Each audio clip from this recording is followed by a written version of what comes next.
Now the question is, are we going to even be able to talk with the with our mouth? So here's the update. I got these two teeth removed. So I think wisdom tooth is the top and the bottom. So I got the wisdom tooth, the big ass one up there, and then the molar that was underneath, I think that's considered a wisdom tooth. So that was on Wednesday. Today's Saturday. So if I can't open my mouth fully to enunciate words, it's because there's fucking stitches in my mouth right now. So that's where we're at. Let me tell you that this has been one of the most painful times in my entire life. Most painful experiences. Having nerve pain that there's nothing you can do to alleviate it. You're in this chessboard position where you're just like, I don't know what to do. I don't know what to do. And I literally said that audibly to God. There's nothing else I can do right now, because you take your 800 milligram of Advil and then you're Googling, how much Advil is, a lethal dose, because you're like, okay, I don't want to, endure this pain, but I also don't want to die. And then you see that you've already consumed 3,200, which is that's the threshold. And so that's 4 of them for the day. And you're like, well, I need to take one more. And then you're like, am I going to die from this? I don't know. And then I spent, it had to have been 4 to 6 hours. It was over 4 hours. So I would say 5 or 6 hours. The only thing that would alleviate the pain of the fucking nerve before I had my procedure, was pouring water over it. It was so weird. Water would make it so, I don't know if it was the fluoride in the water, or it was the temperature of the water is what I found out, because it would alleviate it for a little time and then I had to spit it out. Imagine that. Imagine I'm sitting on my couch right here for hours, literally pouring a tiny bit of water in my mouth, like I would sip from this cup, and I made a bowl, like a spit bowl, dude. It was, and then the pain would come back, and then I would refresh the water. And then I noticed that when I put hot water in it, it would like be excruciating pain. And then I was okay. And then room temperature water started to not do anything. And then I had to go colder and colder and colder until I got, a cup of ice cold water with ice. And that would only alleviate it for a little bit of time. And I was getting diminishing return. And I said, there's going to come a threshold where the water that I'm putting on it, as if you're sort of drowning the nerve temporarily, no longer subsides any pain. And so I was getting kind of like concerned. Have you ever seen the movie The Irishman? I'm a little concerned. When someone says they're a little concerned, they're very concerned. But it was terrifying. And then I was like, God, number one, I need this pain to go away, but number two, I need this other Advil that I took prior to the 6 hour, wait time that it was instructed based on the directions. I took it like at the 3 hour mark. So I don't know, it was like suppressed, so it didn't overlap, because having like 1,600 milligrams active at one time, maybe that's not good for the body. But I was like, there's nothing I can do. I can't take this pain anymore. Anyway, long story made long, but it was fucking excruciating because of the huge cavity that was in the bottom tooth. So even when I went into the dentist office and they stabbed me, like, I'm not exaggerating, it was probably between 8 and 10 times that they, first they do the numbing swab thing, and that sort of numbs the area to get injected for more numbing. But because it was a cavity, it didn't matter how much numbing that they did, I could still feel the nerve when they were doing their work on it. And they grind the tooth as much as they can, and then they, sort of crowbar wrench it out, and it was the wrenching that it was excruciating. And so they got the top one out, and I was like, okay, this is done. Awesome, we're halfway there. And literally you could feel it, because it's a tiny little Asian lady, and she's pulling this way and this way and this way. And I wish I could correct her. One of the super fuck-ups that she was doing during her procedure was turn this way. No, I'm sorry. Yeah, that's what she would say, turn this way. Motherfucker, I have my eyes closed during this whole time. I don't know what this way means. If she would have just said turn towards me, then I would have been more, compliant during the procedure. But who the fuck says turn this way? Turn this way. What is that? I have my eye. What do you think is happening here? I have my eyes shut, my hands like this. I'm putting as much pressure on my thumbs together because I'm just like terrified for my life right now. We do this once every 15 fucking years for a reason, because it's hell every time I come into this office. Anyway, and then for the one on the bottom one, it was excruciating because no matter the numbing, they couldn't, stop the nerve from, getting triggered. And I said, no, I want to, and because they offered for me to be put out. And I was like, fuck yeah, now I want to be put out. And then what I didn't know is like, oh, that was you going externally to somewhere else and going back another day. I said, fuck no, we're finishing this today. And they're like, oh, but the pain. I said, I will push through it. Like I'm not waiting another day. This is excruciating in my fucking mouth. And it's an interesting phenomena where somebody, I don't know if it's them, if you consider this a fuck up what I'm about to share, but when not the most ideal scenario happens, and then you have to remain calm so that you don't freak out the person who you're operating on. What happened was, for the bottom tooth, they didn't do it in a complete pull. So when they, it broke off. So there were still pieces of tooth in there. And then it got quiet between the dentist and the assistant. And I knew what happened. It registered to me. When we say in this university, I'm my unmatched perspicacity, right? I'm very aware, very non-oblivious.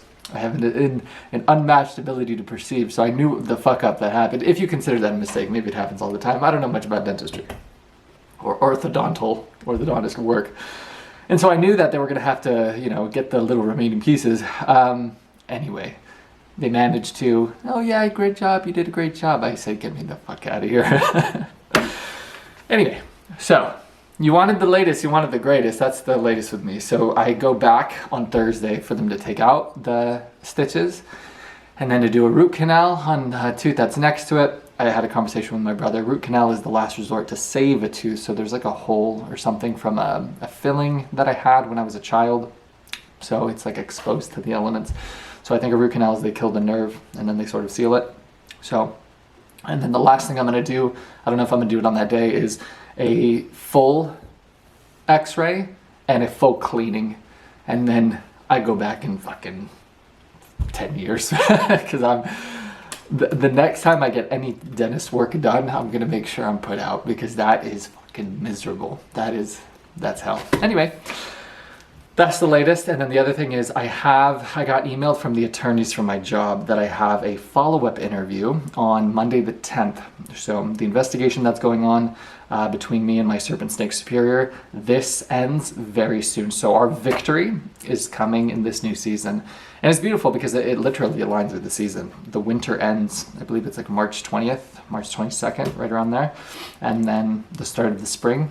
And right now, I can share with you on my sort of hero's journey, I'm in this transition, and it's exacerbated by my scenario at work. But think of it like a towering effect, as in it's a super overused quote that I keep coming across on social media. But for the life that you want, your next level, your old life has to die, right? That's the only way that we can get to this stage.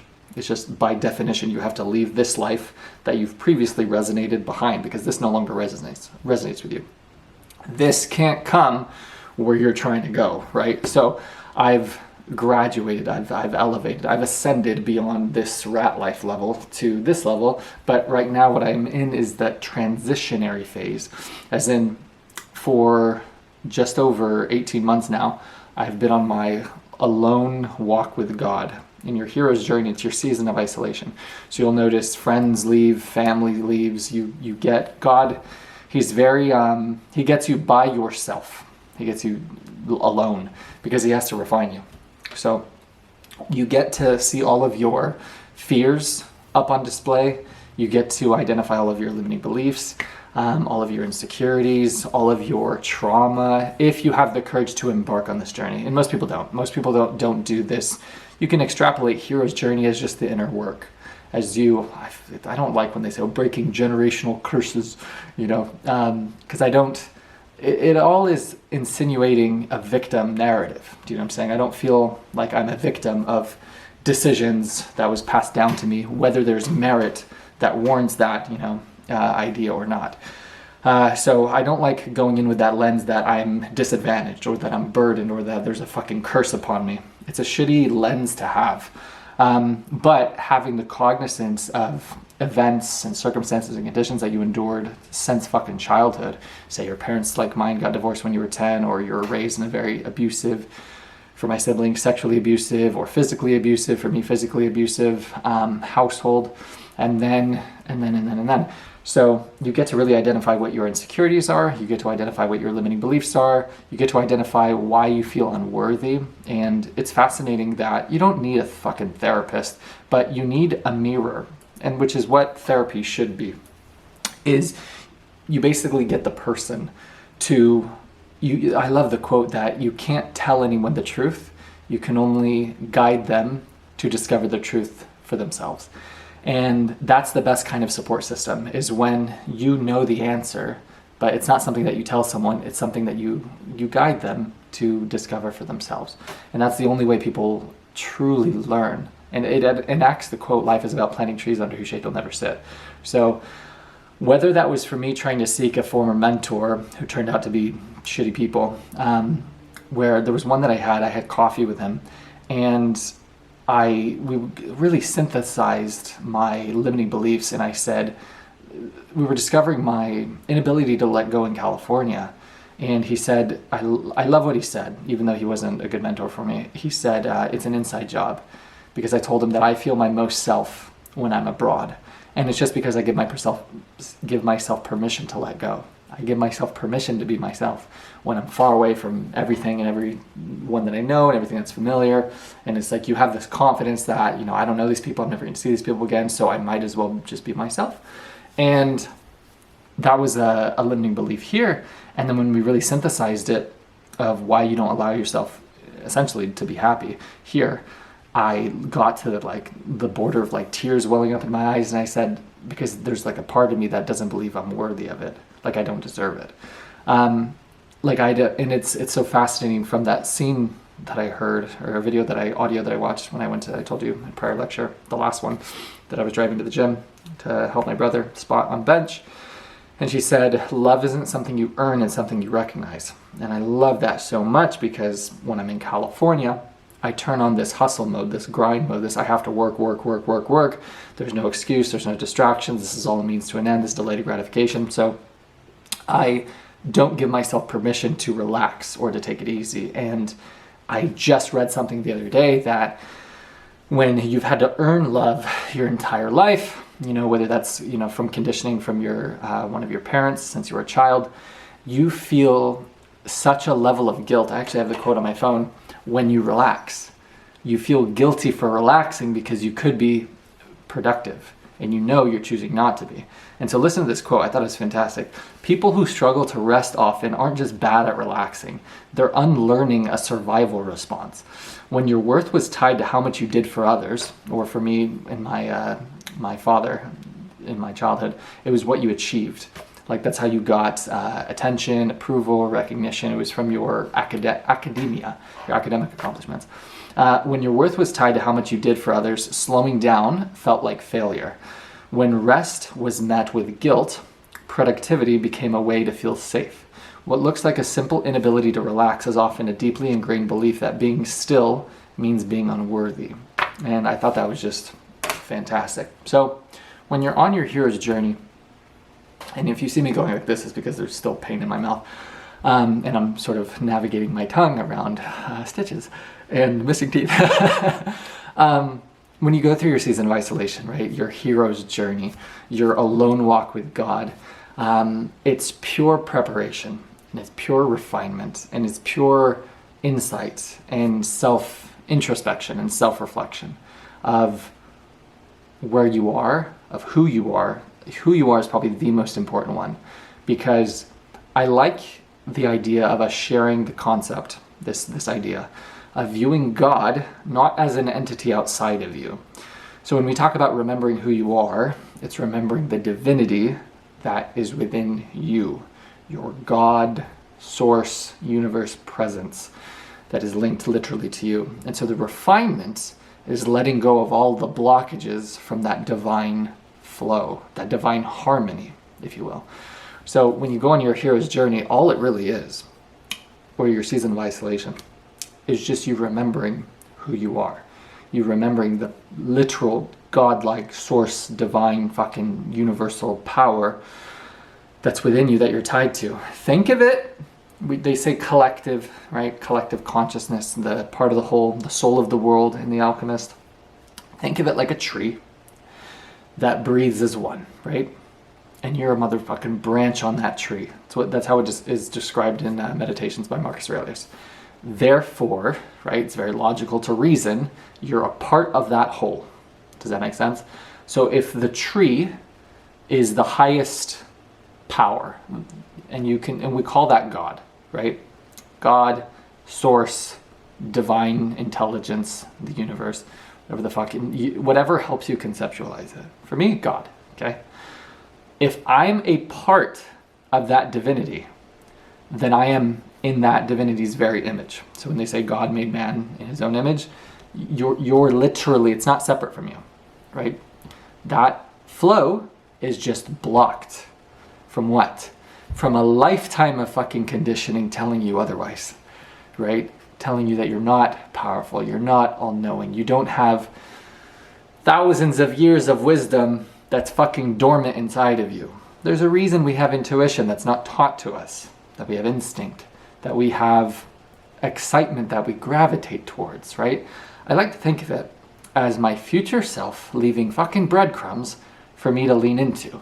It's literally following your destiny, your fate's design, when you follow your excitement, things that make you a little bit more excited. I learned this from Daryl, who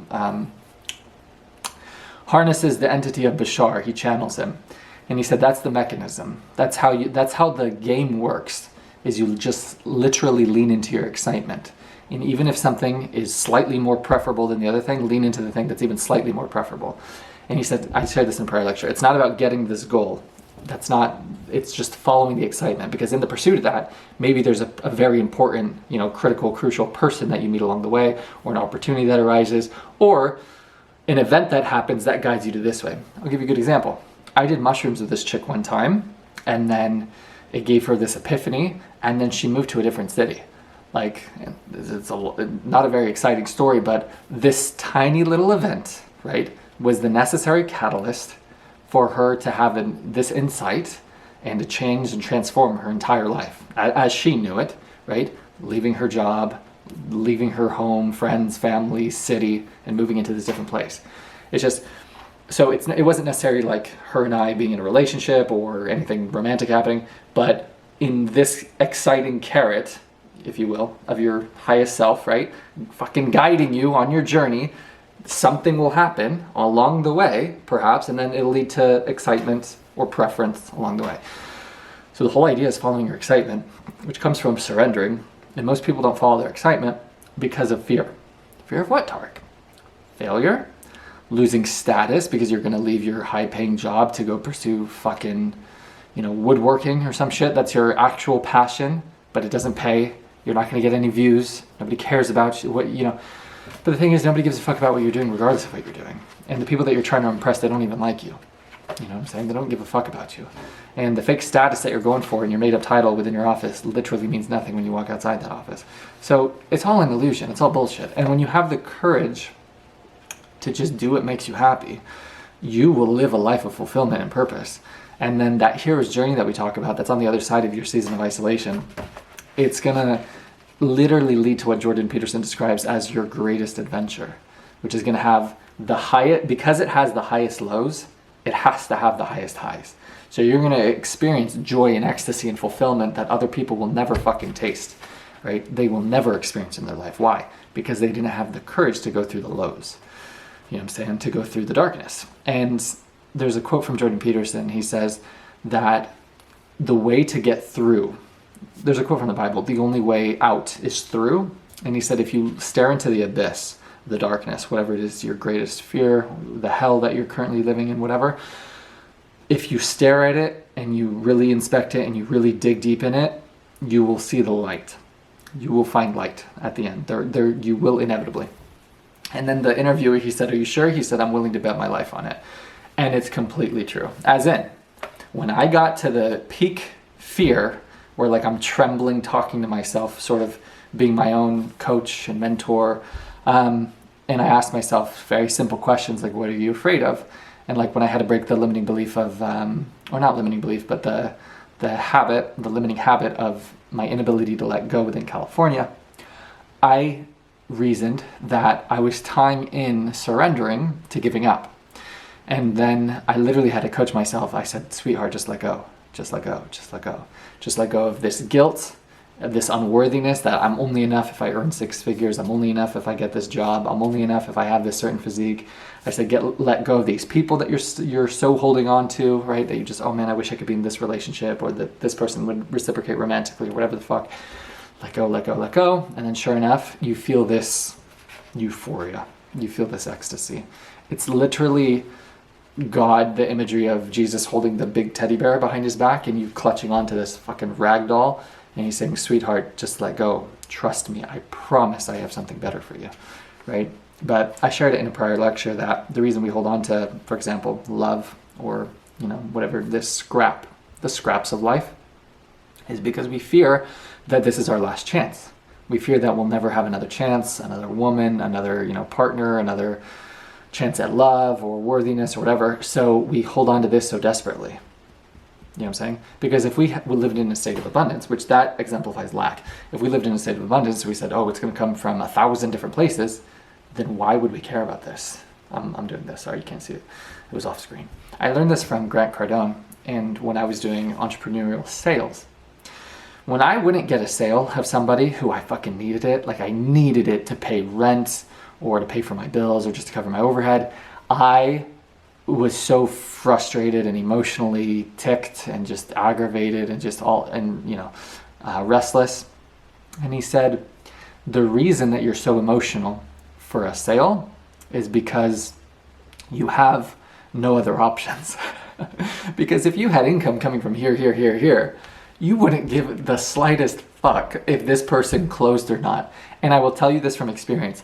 When you have options and you treat the customer with such a genuine gratitude regardless if they buy, let me tell you how much love you will get from them. Because what people don't say is the truth. So sometimes you don't get a sale because they don't have the fucking money. And nobody wants to say, dude, I don't have $50 to my name right now. So they'll say, no, I'm not interested, or this. They're giving you an opportunity to allow them to save face. And when you let them save face, the gratitude they feel, they will return that tenfold. When I get paid, dude, I'm going to buy this and this and this that I wasn't going to, and I'm going to refer a friend, and I'm going to write you a testimonial, and you got a client for life. Do you understand? But people don't view that because they're in a state of lack, and then they live in a transactional relationship state, as in they view other people as in, if you don't reciprocate, I'm going to give you conditional love. If you don't reciprocate based on the framework of all the value that I perceive that you provide for me, I'm going to do away with you, discard you. And people show you their true colors.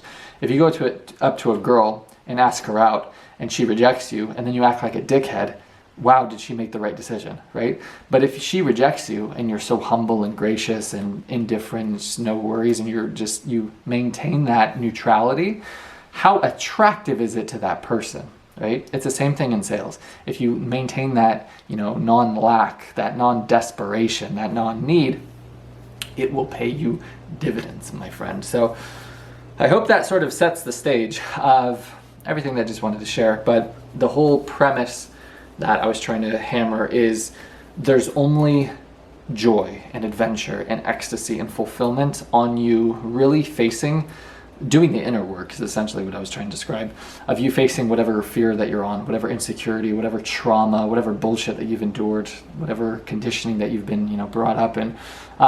Your life is only going to be made fulfilled and happy and adventurous and exciting by you facing that. You know what I'm saying? Otherwise, you're going to the lesson is going to repeat until it's learned. And most people are going to do what the last line in this law is, because the law today, number 36, is disdain things you cannot have, ignoring them is the best revenge. But the reversal of this, so we'll start the law in reverse, letting what you ignore turn into a cancerous cell. So a lot of people just sweep their problems under the rug. Do you know what I'm saying? And my little sister's a perfect example of this. She was upset that my older sister was spending a lot of time with my mom, and I asked her, I said, why does that upset you? Oh, it's nothing, it's whatever. And then she changes the subject, pivots, and it's just like, no. And I know a lot of people like that who they've never gone through their life with, like I was raised, where you weren't allowed to quit. You weren't allowed to give up like that. You weren't allowed to just quit. And I know so many women particularly who they've been raised in households where they were always allowed to just give up and to quit, versus young men who know a fucking accountability. It's like, no, this problem is going to be addressed before moving on. And when you don't address something, you allow it, like that cancerous cell, to just perpetuate and exacerbate and just turn bigger and bigger and bigger, versus just fucking facing the problem, addressing it, and then growing as a person as a result. You know what I'm saying? As in, because you're not addressing this bullshit right here, right? This is a quote from Sigmund Freud. He said, you can't repress anything. What you suppress and don't address, it will surface in other areas of your life. And you'll find it a lot of the times with people who enact emotional projection. It's just, all it is a projection of their own fears, insecurities, limiting beliefs, all their bullshit that they haven't addressed, all the wounds that they haven't tended to. So now they're bleeding on people who didn't cut them, right? And so I have the greatest disdain for the cowards who have a habit of quitting, versus just facing the fucking pain, facing their fear, right? What is it, an attachment? Right? Is it what place of fear or insecurity? Because if you were secure and if you were whole, this wouldn't bother you, would it? Right? So it's all food for thought. But the whole premise is us to what? Think. Think for ourselves, but also to have courage. I talk about the courage to pursue. I don't say that with words and don't enact it. You know what I'm saying? Tarek Hawks is very consistent with what he preaches and what he does. So if I say something, you bet your motherfucking dollar, your ass, there's a check that you can take to the bank and cash it, that I do it, that I enact it, that I practice it. So it ties in. You know what I'm saying? Have the courage to pursue. In summary, your hero's journey, it'll be the best decision that you ever made. The thing that you're terrified to do, go for it. This is one life, right? And not to get all deep, but I have recently viewed life as you're in spirit at your core. When I talk about God taking you through this refinement, through your hero's journey, through your season of isolation, all he's doing is refining you to who you are, which at the end of the day isn't the 3D, isn't the physical. It is your spirit, it is your soul, it is your God presence that's within you.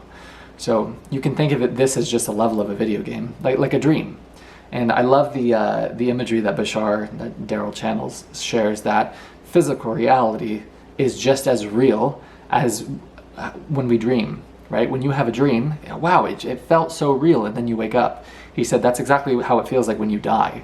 And people have corroborated that. There's a scene, or a podcast interview with Jim Caviezel, who did The Count of Monte Cristo, Edmond Dantes. He also did The Passion of the Christ as Jesus, and he died on the operating table. And the interviewer asked him, how did that feel like? And he said, oh my God, I've never felt greater peace or love in my life.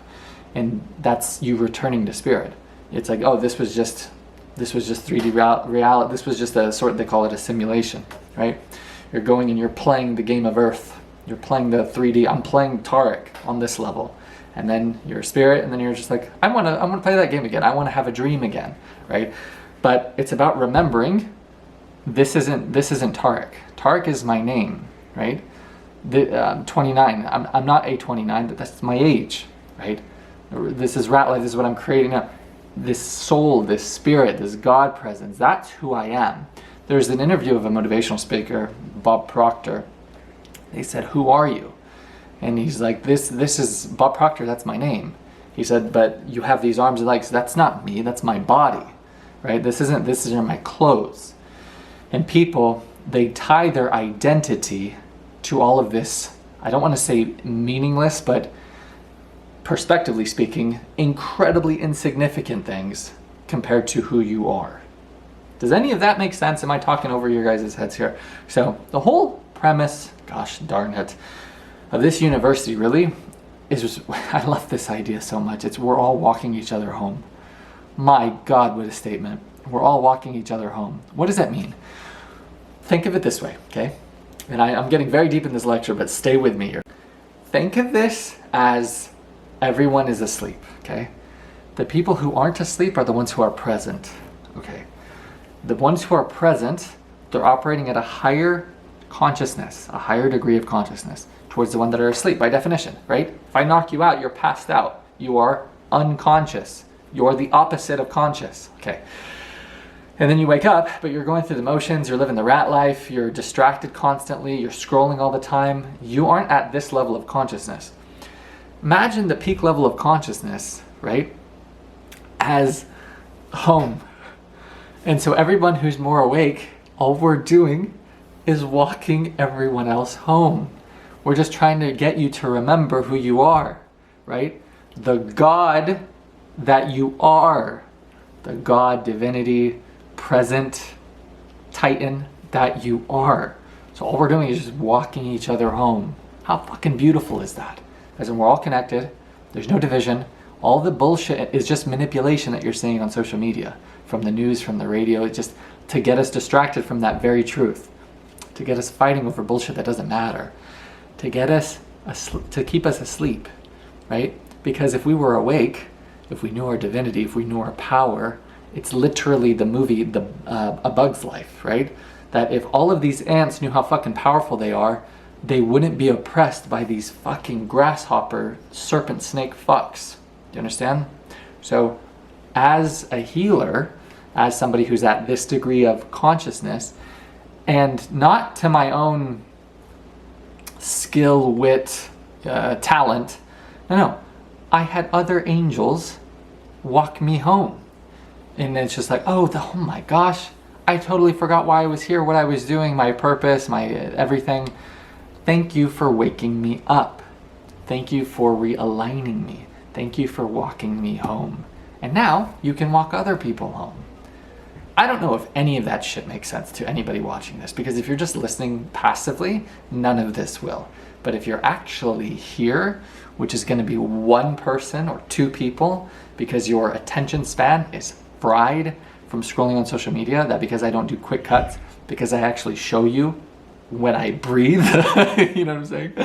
Unless you're able to keep your attention by just the depth of the words and the value and all that I'm sharing here, then this will just go in one ear out the other. But I think over time, particularly as the world gets more and more fake and people are searching for truth and for wisdom and for, well, truth. And then the fascinating thing is on your journey, at least I can share this from my experience and countless other people that I can corroborate it from their, conclusions, that in the pursuit of truth, you end up at God. And it's not in the university yet, but we're going to read the book Power versus Force, that you at your highest vibration, your highest frequency, the energy that you give out, right? Think of it as a radio station that you're tuning into. The highest level is enlightenment. Enlightenment just means authenticity. I think it's like 400 times more potent than love, than gratitude, than joy, than any of that. And the lowest one is shame, right? And most people, they walk around with shame. And then the ones who have the most shame, they wear the biggest and the most voluminous masks, the most amount of masks, because all they're doing is covering up what they're ashamed of, right? What makes them feel shame. So the one who has the least amount of shame is the one who has the least amount of masks, the authentic person. And that's what we love. We love seeing that when we watch social media, even in real life, we love seeing a person present. We love seeing a person not in their own head, not overthinking, not insecure, but having the courage to just be there and to be themselves. We fucking love that, and we admire it so much. Why? Because we wish we had that courage, right? We wish we had the courage to be authentic, to be ourselves, to let go, because that's all it is. It's you letting go of the mask, letting go of this character that you're pretending to be for these fuckheads that you don't care about, right? That you're giving weight to, that you're allowing fear and, protecting this identity, this fucking, this illusion, this mirage, this image, this front of a character that you're pretending to be for the validation, recognition, approval of these fucking losers, right? These people who hold no weight or value in your life. I learned this from Greg Plitt, there's a little dust, that these motherfuckers, he said, dude, if they don't pay my bills, I don't pay them any means. But even the people who do pay your bills, right? You don't have to pretend to be someone you're not for fucking anyone, man. And I understand. Do not mistake this. I understand the concept of playing the courtier within the rat life. I understand that, but you have to view it as a means to an end. The problem is we forget the end. We forget the end. And then we get distracted, we get comfortable, we get complacent, we blink, and it's 20 fucking years from now. And then I'm going to do this whole law in reverse. But the next thing was, there was no, that's, I have to save that. It's this one. this is a law of power they discuss in this law. And I said, no, this isn't power. This is fucking cowardice. If there is something you want, but you realize you cannot have, the powerful tactic is to act as if it never really interested you in the first place. Do you know how many fucking people I know who operate like that? Who they had a dream that they were too much of a pussy to take action towards, or they failed and they let failure stand, and then they go around justifying and rationalizing why they didn't really want it in the first place. No. Fuck you. You can kid and lie and bullshit yourself. We can all do that. We can all bury the truth inside. But the audacity to sell that bill of goods to me is an insult to my intellect, right? And because I love you so much, I will tell you to go fuck yourself. If not with my words, with my actions. And I act as that mirror out of love. And all you have to do to enact this power is just ignore people, just to be silent. Because when you set that precedent, right? People feel uncomfortable coming to you with bullshit because of how exposing you are. It's as if you're a light and they're coming to you with all these schemes, with all these excuses, with all this bullshit, and they look you in the eyes and they know you can see right fucking through them, right? Right through their bullshit. You make them feel so uncomfortable. My serpent snake's a perfect example of this. Because I stood as that mirror, I was a reminder every fucking day of all the abuse and harassment and bullying that she was enacting. And so you become this divinity, literally, that's what you're ascending towards, of this man who operates with integrity, with character, with truth, that is terrifying to the demon, to the serpent snake, But in talking to young men watching this, that you are the greatest fucking coward if you go about your life when you have a window of opportunity right now to pursue your dream, your goal, and you choose to let failure and fear of whatever stand, right? Fear of failure, fear of rejection, right? Fear of humiliation, looking less than, losing status, right? All of your bullshit fears, thinking in your one life, or at least this level of the video game, right? This physical reality state. Let me go back into our spirit or dream state like we discussed. You thinking you have something to lose. You have nothing to lose. By what? Telling someone how you feel, having the courage to go up to them and get rejected. Who gives a fuck? Being honest with who you are. Right? And being honest with what you want to do in your life. But most people are pussies, man. Most people are cowards. Most people don't go through their life doing what they want to do. They go through their life out of fear of what all these other people think about them, when in reality, they're not thinking about you at all. They don't give a fuck about you. And I don't say that to put you down as if you're not important or non-valued. They're concerned about themselves. They're worried about their own problems. They're in their head about their own insecurities. They're combating their own neglect and their own insecurity and fear. Their own cowardice of omission of pursuit. The opposite of the courage to pursue. Does any of that make sense? Am I reaching anybody? Leave a comment below if this reached you. Okay, let's get into the law top to bottom. Here we go.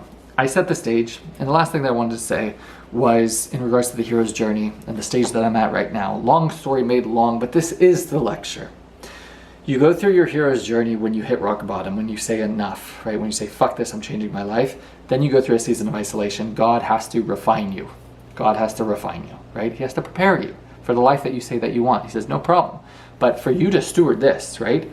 And I love this in the view of me coming into union with my kingdom spouse, okay?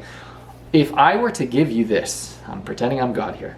If I was to give you this kingdom spouse when you weren't ready for this person, you wouldn't be able to sustain it, this relationship. You wouldn't be able to maintain partnership with this person. So what should be a gift will get ruined, right?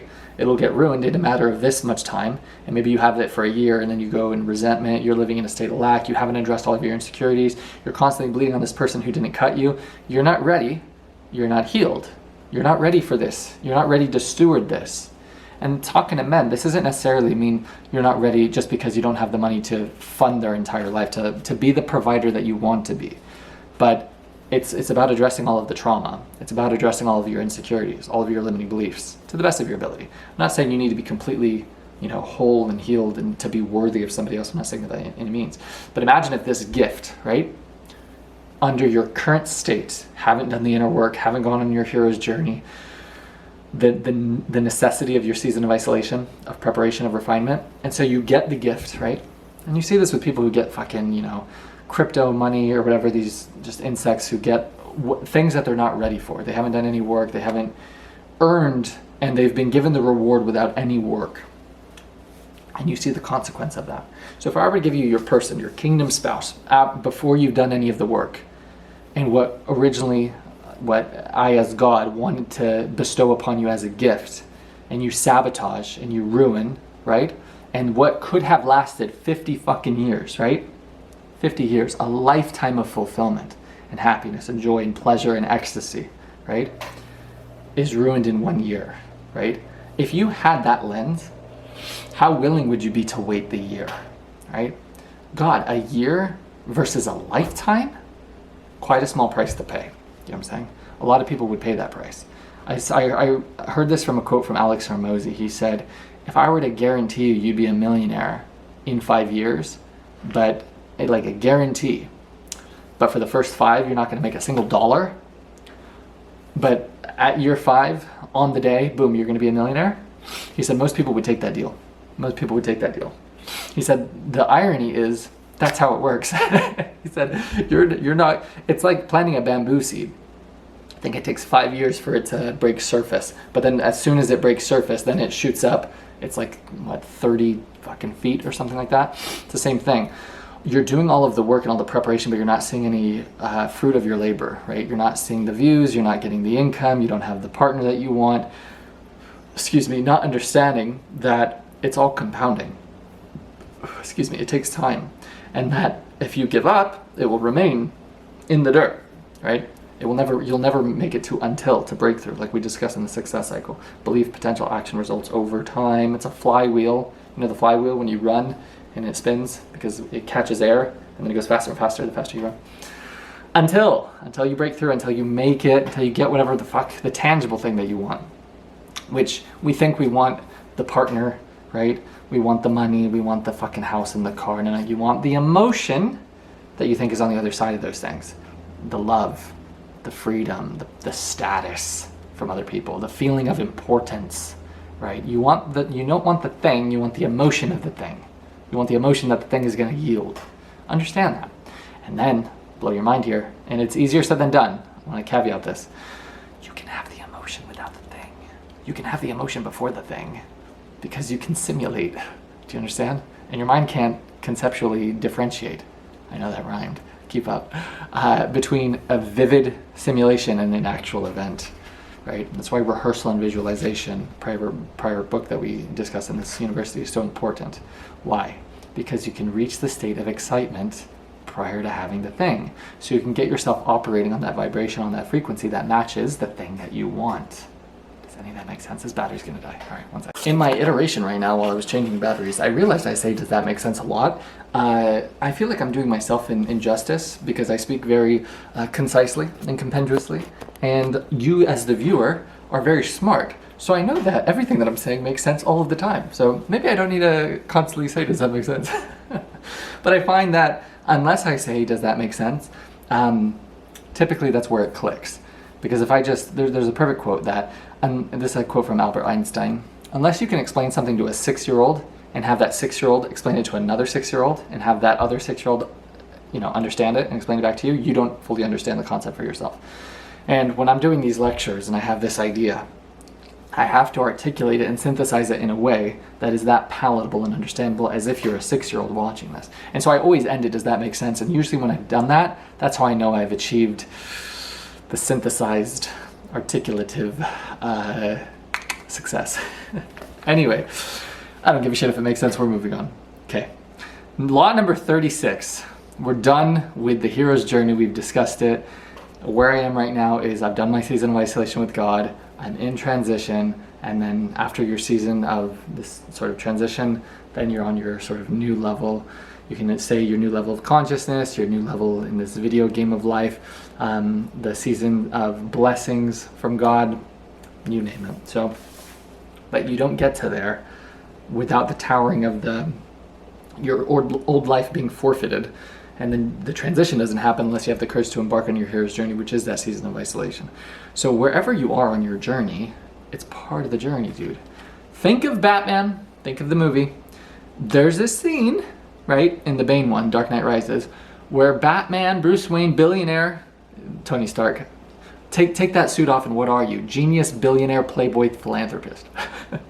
Right? Billionaire, playboy, Bruce Wayne was in the season of isolation. He was in a fucking dungeon with his back broken in the pit. He got wrecked by Bane, who's causing havoc in the city of Gotham. And he's gonna steal his woman, right?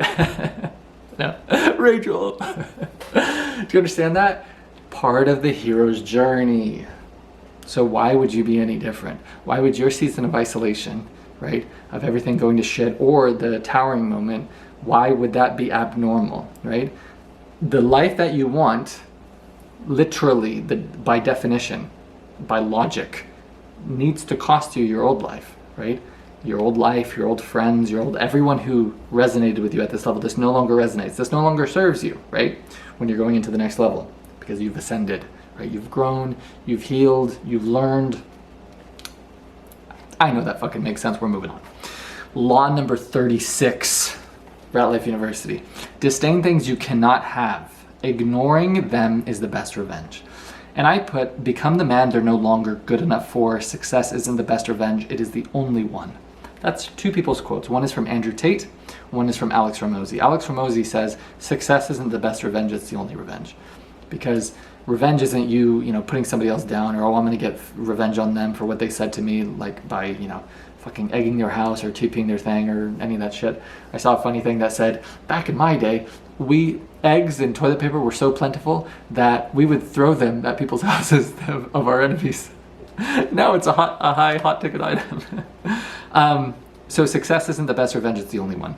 And that's a quote from, I want to say like George Clooney or something like that, that success is the best revenge. And then Alex Ramosi substantiates that, or he expands on it. No, it's not the best one. It is the only one. But I want to talk about, because I know the mass majority of my viewers are young men, become the man they're no longer good enough for. Okay. Every guy, this is a quote, this is the power of ignoring, which is this law. Ignoring them is the best revenge. I saw a quote from Andrew Tate that I could not have been more grateful for at the time that I saw it. And he said, and I have the whole thing memorized, any young man probably has this entire scene memorized. He said, you can just ignore that, I think he said bitch, but let's use the word chick. You can just ignore that girl. You can just ignore her.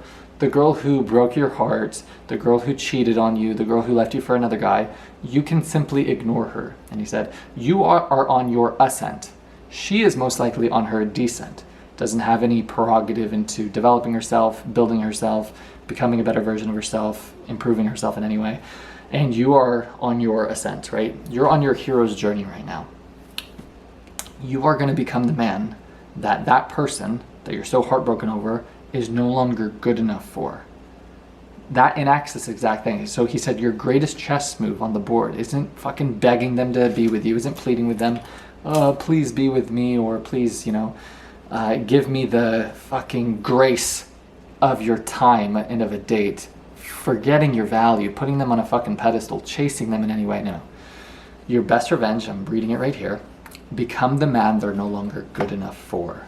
How do you do that? You focus on yourself. You literally focus on yourself. And understand this, because I'm speaking to most men watching this, that time is on your side. And I know this from experience. I shared this with someone recently, that I said, I'm living it out in real time. Women who I was so infatuated with when I was younger, any man watching this who is in their later 20s or early 30s, I swear you can substantiate this. You'll look at those same women and you say, I have no interest in them. And that's just how the game works with how women age. So you'll look at a woman who like, oh my God, I would have done anything to sleep with you, to date you, for you to be my girlfriend. And then today you look at the same person who's aged with you and you say, I have no interest, right, with this person. Now, before I get flack or upset, I'm not talking about the person that is your person that you grow old with together and that's like, I'm just gonna, go for younger and younger and younger. There's a beautiful quote from the song, will you still love me when I am no longer young and beautiful? As in, every woman is beautiful when they're fucking a 23-year-old. Do you know what I'm saying? Does that make sense? And so you're going to age with your person, but it doesn't mean that they won't still be the most fucking beautiful thing ever. I'm not talking about that. What I'm talking about is just how Margot Robbie is a perfect example. When you look at Margot Robbie when she was Wolf of Wall Street, you're just like, oh my God, I would do anything for Margot Robbie, right? She's just like a fantasy's fantasy, right? But then when you see a person that's 10 years later, you're just like, no, I'm good.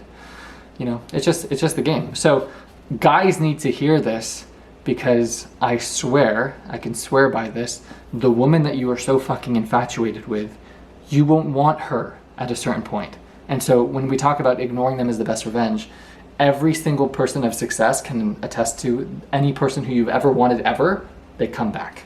Why do they come back? Why do they circle back? Why do they watch your content?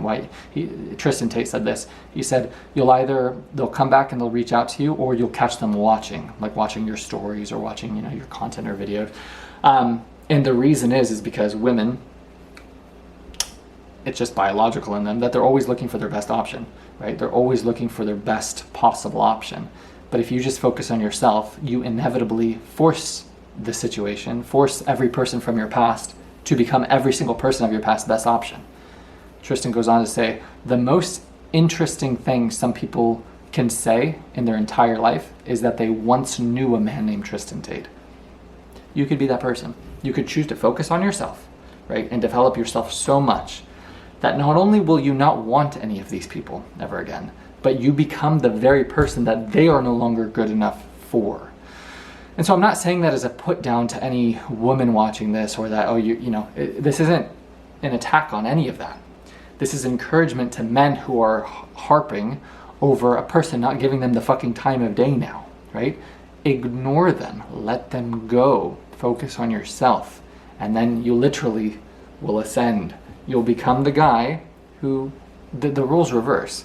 Women in their early 20s, they have all the options.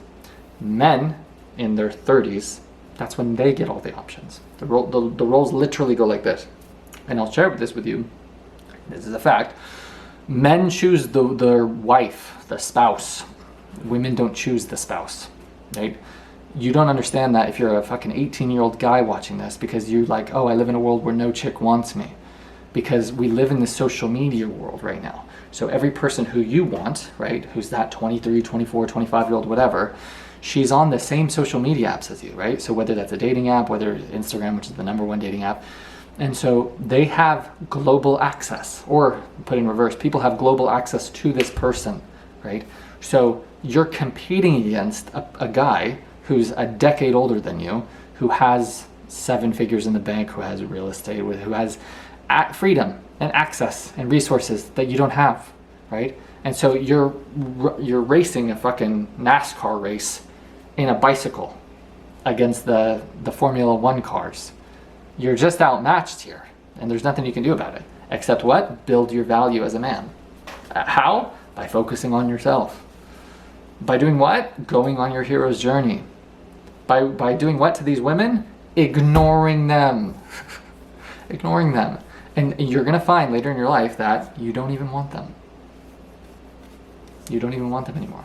It's not a revenge at that point. You're so emotionally non-invested, detached. You've moved on, right? And then I will tell you from experience, there is such a beautiful and fulfilling feeling when you only allow and entertain people within your garden, both in your physical reality, like in your vicinity, but also in regards to your mental capacity, who make you feel so effortless to love. Oh my God, it's so different. I knew a Spanish woman. Her name's Sabrina. She if she watches these, she doesn't understand what I'm saying. Doesn't speak English very well, which is awesome. She's fucking awesome.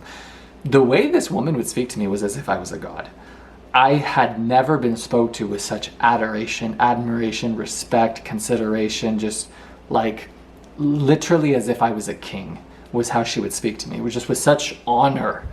And it is, and Tristan shares this in that same interview where he talks about success being the only revenge. He said, focus on yourself, letting go of all these girls. And he said, wait 2 years, 3 years, 7 years. He said, dude, they will come back from you just building your value as a man. But he said, maybe she's not a 10. Maybe she, and I don't like to categorize people as numbers, but he said maybe she's an 8 or a 7 or a 6 or a 4. But when she says, oh man, I see that you're stressed, I made you a cup of coffee, here you go, I hope you have a really good day. Like, and the reason that I'm saying that is when you speak to women who make you feel like such a fucking confident, comfortable in your own skin, loved, spiritually protected, king, titan of a man, you will question why the fuck you ever settled for less.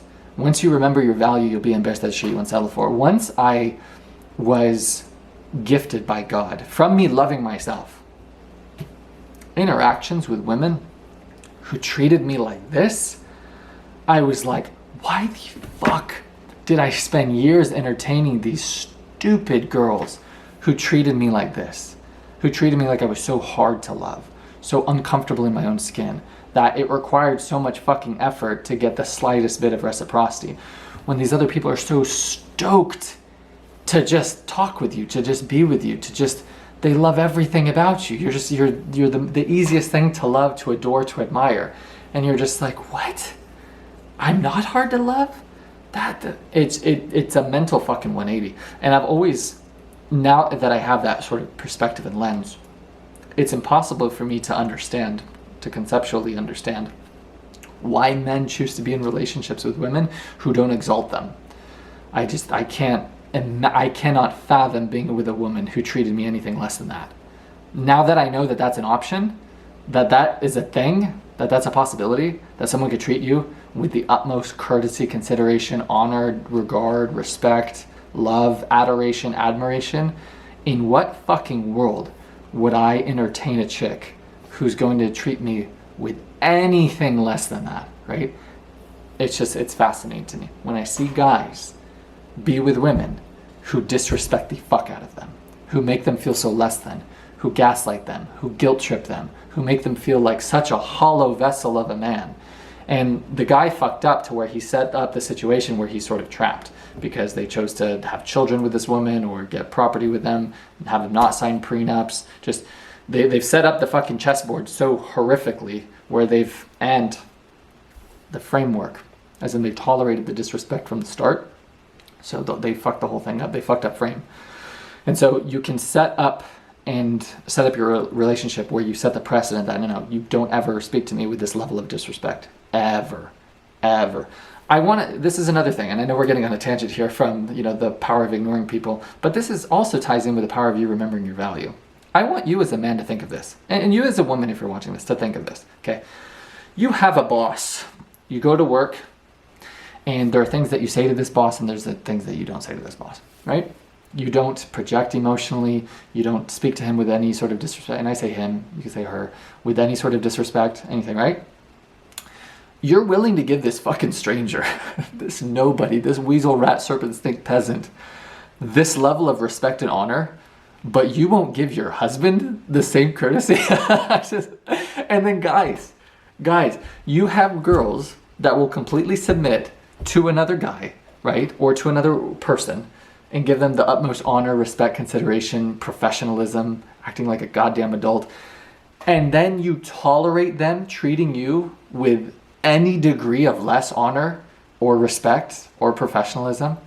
It's all about remembering your value and what you tolerate and setting the precedent. And the problem is a lot of people, they don't understand that that's not normal because that's all that they know, right?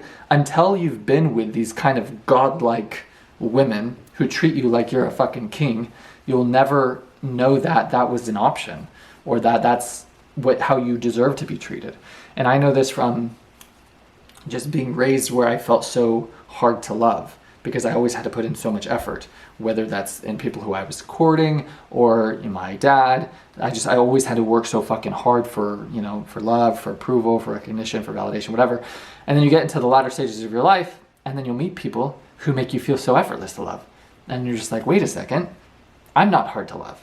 But you have thousands of, pieces of data substantiating a false belief.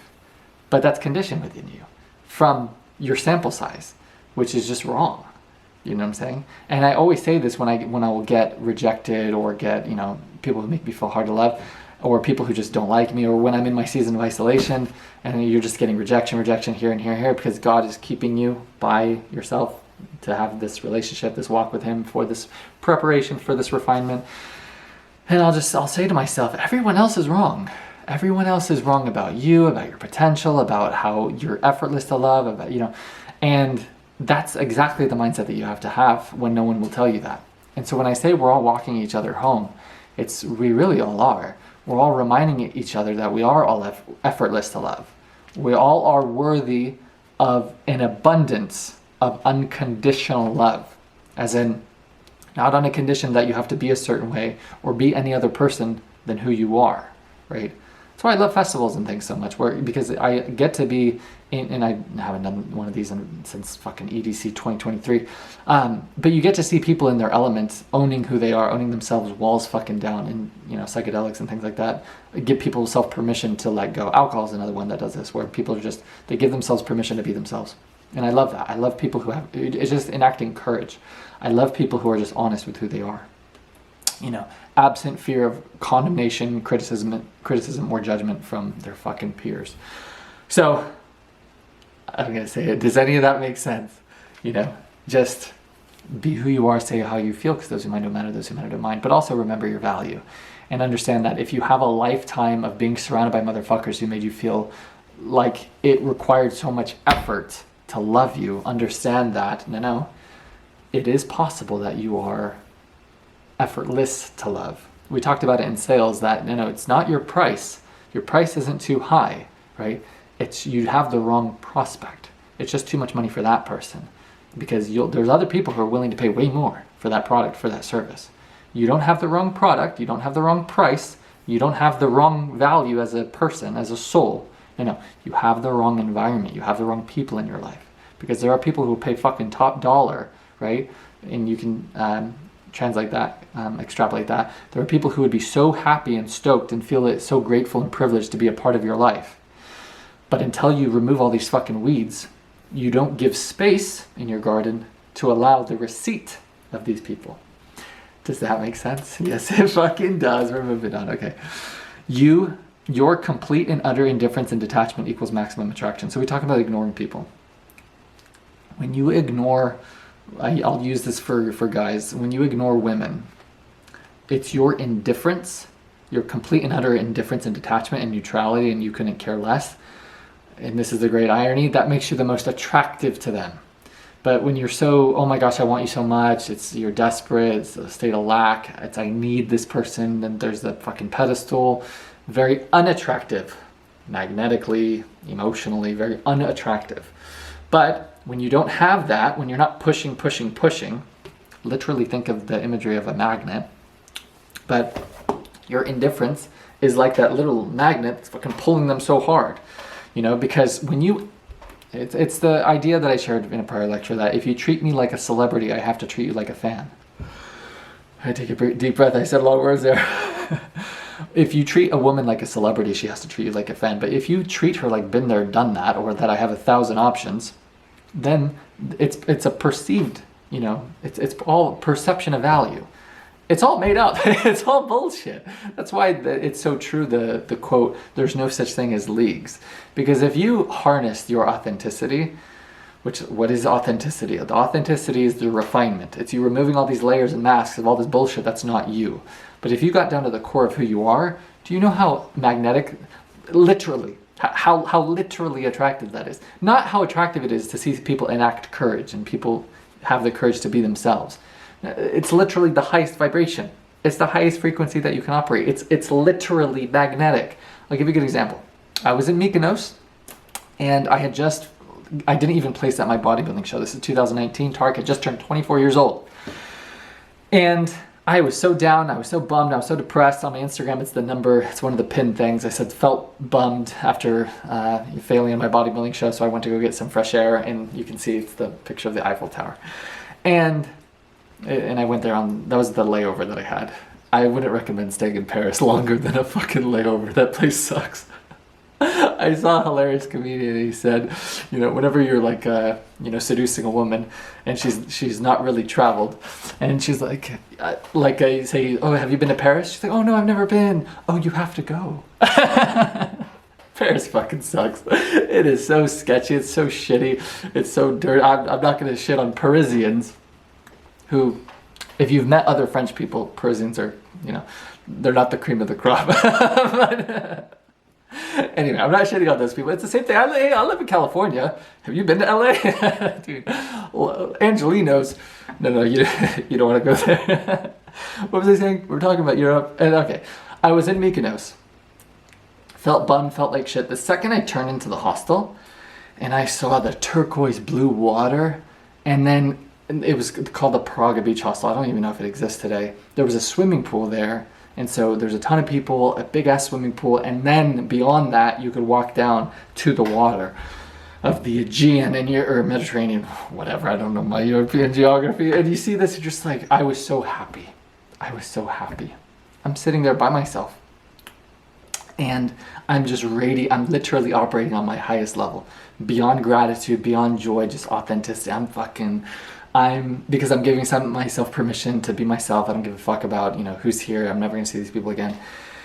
And let me tell you what a magnet you are. Thomas, the handsome French guy, he's sitting right here, and he's with his girl Emma.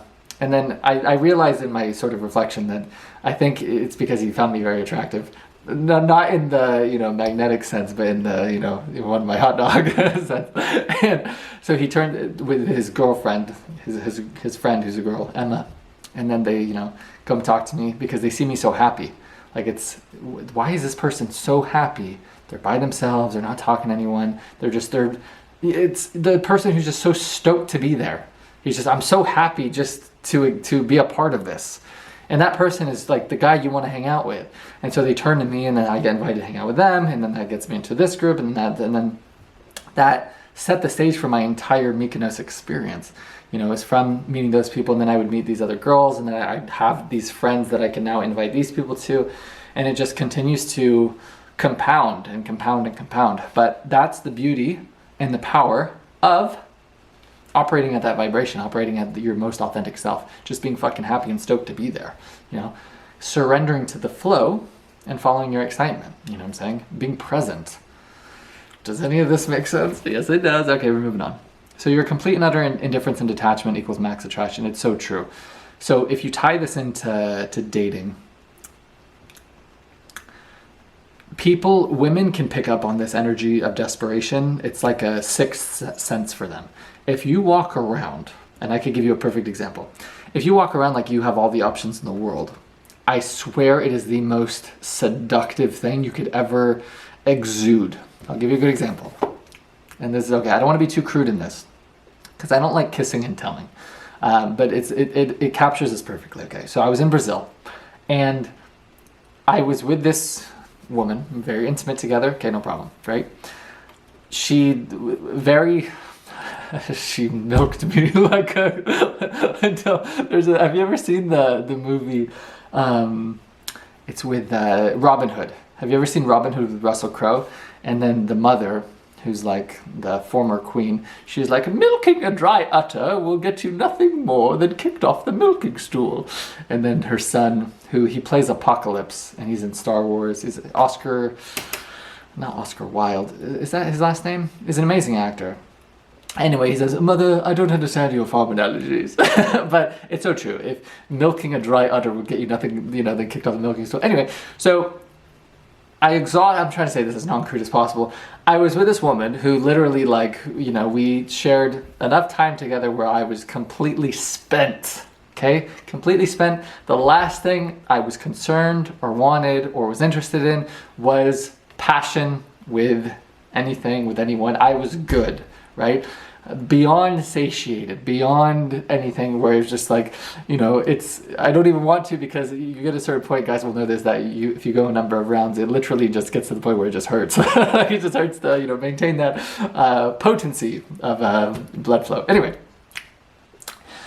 so that was the aura that I gave off when I spent time with this other lovely, beautiful Swiss woman. And the look, she looked at me like she was going to pounce on me. Like imagine like a tiger seeing their prey. And I had never seen that with a woman before. And what it was my it was enacting this, your complete and utter indifference and attraction. As in, because the last thing that I cared about, concerned with, communicated to this person, like I was so, and we were in her private room of the hostel. And so it was just like, but because like I didn't, there was no desperation, I wasn't trying to, hook up with this person so badly. I could not care less, right, about that outcome because I was so fine. I swear, God is my witness, they'll give you a look like they want to pounce you, because I'll tell you a secret that women won't share with you. They want to get laid more than you. That's a secret. Women are more thirsty than guys, but guys just are horrible at not communicating that and broadcasting that. Every woman wants to get laid, but they don't want that to be the end all be all. They don't want to be used. They don't want to just add a plethora to their body count. They don't want any of that shit. They want to be courted. They want to be dated. They want to be pursued. They want to be, an emotional connection established. And, but that doesn't mean that they don't want to have that connection or sexual intimacy or passion. They want that just as much as the guy. No, they want that even more than the guy, right? Women, and you know this from being just genuine friends with women. Women are so thirsty. They're so... They gawk and do, guys way more than guys do at girls, but guys aren't subtle about it. And I remember this. I went to the gym with two chicks during my undergrad. I was training them. And my God, all they were doing was just looking at hot dogs and sweatpants and talking about it. I just said, can we fucking be here? Can we work out, you thirsty hoes? Like, the fuck is this? And then you come to realize, no, this is how they all operate. And they all think the only thing that's on their mind is hot dog. You know what I'm saying? But they are so subtle about it. And let me tell you how subtle they are. I remember I was working with this guy and his girl, but his girl fucked off. And she went to like a different piece of equipment or something. And it was a leg extension machine that I wanted. And then the guy leaves and I was like, hey, do you mind if I use this? Because his chick was MIA. He's like, yeah, of course. And so I'm on the machine. And then this guy's on a different machine. His girl comes and like, oh no, this guy took the machine. And then she's like, well, what happened? Oh, that guy wanted it. And then I looked at her. This is the only reason that I learned how fast women are. They're so fucking fast. The only way I was able to see her darting eye was by me looking at her first. So I looked at her first, because I understood exactly what the conversation was about. Who's this guy who took my equipment? Why don't you love me? And she fucking darted at me, my where I was, and darted back so quickly that had I not looked at her first, I would have been completely unaware and oblivious to it. So let me tell you this, long story made long, that women check out guys way more than guys check out girls, except guys will stare at them, drop their jaw, and then drool. And the guys they're so stupid in their obliviousness and their lack of subtlety. Women are just very, very subtle and very, very fast. But women are thirsty horn dogs way more than you even fathom. And there was actually a line that I really appreciated in this book, and this was a mistake that I made in the past. I don't remember the name of the woman who quoted this, but she said, for like the love of God, stop viewing us as these, completely virtuous beings. We're not. And it's very, very true. I've treated women as if they were this angelic, perfect, could do no wrong, never had a thought of like lust or deviousness or anything like that. And it's like when you put them on this pedestal of perfection, it's an impossible standard that you're imparting on them to uphold. And so they can't entertain you because you're literally making them out to be this perfect thing that they're not. You know what I'm saying? So it's just try to forego people and women, I'm talking to the guys watching this, as these completely virtuous creatures. They're not. And they don't want to be treated like one. They want to be teased just like anybody else. They want to be like, tease is the best one. If you can have a very good flirt to roast ratio, and I like 51-49, in seduction, where you compliment them just one more time, then you tell them to fuck off, you'll find that thrill and excitement within them. And then women have, I know this from experience and from female friends, that women, they get so unattracted to the guy who just is a pleaser, right? Every woman wants to be pleased, but nobody wants a pleaser. As in, be unique, have your own interests, have your own likes. If a chick says that this is my favorite artist, this is my favorite movie, oh, that's my favorite artist. Oh, that's my favorite movie and actor and director and everything. It's like, women like to be challenged. They like to be told to fuck off because that's exciting, because they're so used to all the guys putting them on a pedestal. putting them on this perfect, virtuous being. When they're not, they're just as thirsty and horn doggy as you. They just won't tell you that, you know what I'm saying? Anyway, does any of that make sense? It does, we're moving on. Okay, so indifference, detachment, neutrality, you will find yourself in the literal sense, not just in the physical sense. They'll find you even more attractive by the perception of your options, from your indifference, from your, you know, wow, he's exuding this, you know, this calmness, that he is so sexually satisfied that he has a plethora of options. And then women like, every woman watching this can corroborate this, women like guys that other women want. And it's the fucking competitiveness in them. So women don't want a person that other women don't want. And it's the great irony that once you have your person, then all these people come out of the fucking woodworks, and it's like, where were you when I wanted you or needed you? You know what I'm saying? So I know that makes sense. We're moving on. Be indifferent, harbor neutrality, and it will work wonders for you, I promise. Morgan Freeman said this perfectly, that all you have to do is just go up to a woman, tell her, you know, what you think about her. I really think you're absolutely gorgeous, beautiful, whatever, and then just walk away. And that's it. And then you'll find that women will chase you. Women will chase you. Also, by not, you know, overhyping them or doing this, you allow room for their imagination to fill the space of your larger than life sort of persona. So again, less is more. Less is more.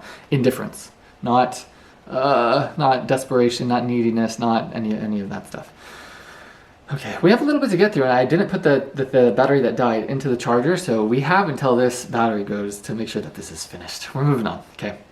So the power of ignoring. The only way to defeat a toxic manipulator, literally, is to ignore them. I know this from fucking mentors. I know this from my toxic serpent, that if you don't allow them to use their forked tongue, that they take advantage of the people who are agreeable. Excuse me, you rob them of all their power, right? We talked about in a previous lecture that manipulators love speed. They love the agreeable. They love people that they can manipulate who don't want to say no. They fucking take advantage of that so much.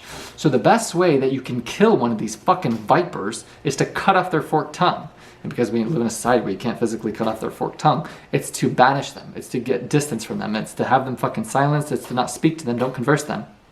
Because I promise, particularly in the courtiership arena, when you try to go the passive-aggressive route with a demon snake, you're playing a game that they're on the highest level of, because this is how they operate. And I knew this from one of my coworkers, who all they would do is this passive-aggressive bullshit, and then they try to impart it on me, and then I was like, okay, then I'll, react in kind, and then they just proved to me that they're a professional at being this fucking passive-aggressive what. And so I just said, I'm not doing this. I said, Tark, this isn't you. Don't stoop to this fucking child's level. And true enough, stick to your character, stick to your virtues of what? Integrity. Of basic character, basic professionalism, etiquette, being a fucking adult. But that's the way that you beat them. The way that you beat them is ignoring them. That's your greatest move. That's your greatest power, is you don't allow them the opportunity to gaslight you, to manipulate you, to harass you verbally, to abuse you. You take out all their power by just ignoring those serpent fucks. Next. Complete withdrawal from engagement. You have to. It's the only way to beat them. And it's the only way to beat those manipulators. And I've learned this because, again, stand guard at the doorway of your mind. Again, my unmatched perspicacity coupled with sheer indefatigability makes me a feared opponent in any realm of human endeavor. I've had it so many times where people will come at you with, I saw a picture, it's of a snake wearing like a unicorn fucking birthday hat. And, and the caption was like, your ex trying to come back into your life.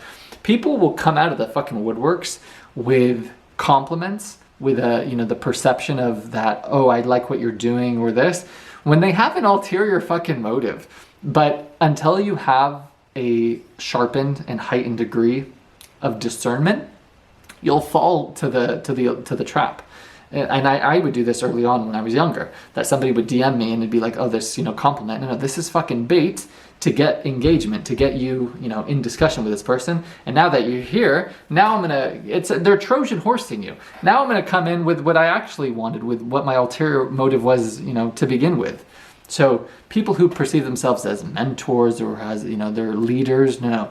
Understand a serpent, snake, viper in the fucking grass, when you see one. And Unfortunately, that just comes from experience of getting manipulated and getting wrecked by those people. And guys, you can apply this to relationships too. It took me dealing with very broken, unhealed, damaged, toxic, manipulative, to put it lightly, women who would manipulate as a fucking game for people who they were dating. It took a plethora of that experience for me to sharpen that discernment, because I was raised in the lens of love. I was raised to give people the benefit of the doubt. I was raised to, treat others how I would like to be treated. So it was all not commonplace when I would interact with motherfuckers who would manipulate me or try to gaslight me or to try to have ulterior motives, with me. Because I would always say, why are you doing this? To what end, right? Or I would rationalize their behavior. I would diminish it. I would shortchange it. I would say, no, it's just a language barrier. No, they don't really know what they're doing. They know what they're doing. Manipulators, toxic motherfuckers, they know what they're doing. Let me tell you, they get off on what they're doing. And then they're so toxic are the ones who play victim when you go there. And it's the biggest smokescreen. My serpent dumb bitch boss would do this all the time, where you would call them out on their thing, and then it was just smokescreen, pivot, defer, all this, because they know what they're doing. And it's the most toxic thing that once you actually address the issue, then, oh, no, we're not going to do that. Yeah. Why would we? Why would we, choose to address and, what I'm shining a light on, you toxic fuck. But that's the game. But you don't get that until you have a sharpened degree of discernment. And I will say this, and this I want to give the pause because I think this is so important. When we talk about we're walking each other home, don't lose that childlike cheer within you don't grow bitter because you're hardened from the truth and reality of how shitty people are in this life. And so I would get made fun of for being, oh, you act like a kid, or, put down by these fucking cuck faggots, that would just be these really emasculated men. And I would, shorten myself, and I would dim my shine, and I would just, shrink to these losers and to these cowards and to these cucks. And it's so important that when you are at the other end of people's emotional projection, which is all it is, and I've had conversations with these people who fucking break down in tears crying to me about their, what was actually the cause for their projection and for the fucking bleeding on me from, the wounds that weren't healed or weren't tended to. I have so much experience with that, and you just have to understand this, and it's from the book, The 4 Agreements by Don Miguel Ruiz, where he says, don't take things personally. And my God, let me tell you, that is easier said than done. It is so easier said than done. But that's the biggest thing that I would say to take away from this lecture is to not take it personally when people bleed on you. When people bleed on the person, the loving, kind, wholesome, person who's just trying to retain their childlike cheer, who didn't cut them. And it's very fucking unfortunate, but that's the highest level, I would say, of wisdom, of humility, of personal development, is when you can step outside of the situation in real time and understand that all the projection has nothing to fucking do with you, and to not allow this faggot to change your world, to not allow this prick to change your optimism, to not allow these weak cowards make you view life in such a lens of bitterness and resentment from the fucking poison that you've absorbed from their, irresponsibility. So I hope that makes sense and you take that to heart. But that's just every person watching this. I'm sure you have experience with very toxic, unhealthy, fucking garbage people. And it's funny, there was a South Park episode when I say the word faggot, it's an inconsiderate douchebag, to be explicit. And I love my comfortability with that word, just because of especially with our new administration going away from DEI and all this bullshit. And I just watched a recent South Park episode where he said that has nothing to do with, there's not a gay connotation to it. And he was talking about, if you've ever seen the Harley Ryder episode, where it's just like, are you an inconsiderate douchebag Harley Ryder that makes a bunch of noise and ruins people's, perfectly good day? I attribute that same thing to the coward, cuck, weak serpent rat who bleeds on someone who didn't cut them, right? Who abuses someone, who harasses them, who gaslights them, who does all of these manipulations. It's just bullying. And anyone who's a bully, you can take this to the bank. Tarek Huck says you're a faggot. Woo! All right. Children are watching this, Tarek. 11:11 on the timer. I watch these videos where, you know, it's about, you know, finding, you know, presence and, you know, alignment and all this, and they'll find confirmation in whatever, like a door will close, or they'll say 11:11 on the timer. Thank you, Spirit. Thank you, Divine. So now I say that because I saw 11:11 on this timer. Okay, so that's the ultimate power play, and chess move is ignoring them. So ignoring them, the toxic, manipulative fuck who knows what they're doing. I can't stress that enough. They know what they're doing. They know what they're doing. So the best thing you can do is take the ammo out of them. And a lot of times they're doing it because they get off on it. It's fucking pleasure to these sick fucks. But also, they're trying to provoke a reaction from you so that they can condemn you with that. It's professional. That's what gaslighting is let me gaslight you, let me provoke you, let me do all this shit, let me get you hyped up, let me get you in this, you know, sort of warranted emotional state. And then manipulation is when I don't say any of the things that I did to provoke you to get this. I just sell you the bill of goods of what you did to me, and then you play the victim. Fuck those people, dude. And that's a plethora of people. That's my serpent snake in a fucking nutshell. It's just a victim bitch. So to move on, to continue. The remedy itself. Oh my God, I love this line. The remedy itself is the cause of the disease. The remedy itself is the cause of the disease. And I put you. You. When you choose not to ignore someone, who's at fault? You. From what you're what? Tolerating. But the beauty about giving yourself ownership, taking responsibility, right? Personal agency for your actions, for what you're choosing to tolerate, is that while you are the cause, while it's your fault, you're also the solution. You're also the remedy. So what is the solution? I put it right here, but I haven't memorized. To stop feeding the trolls. To stop feeding them. Don't give them your attention. To fucking ignore them. That is your superpower.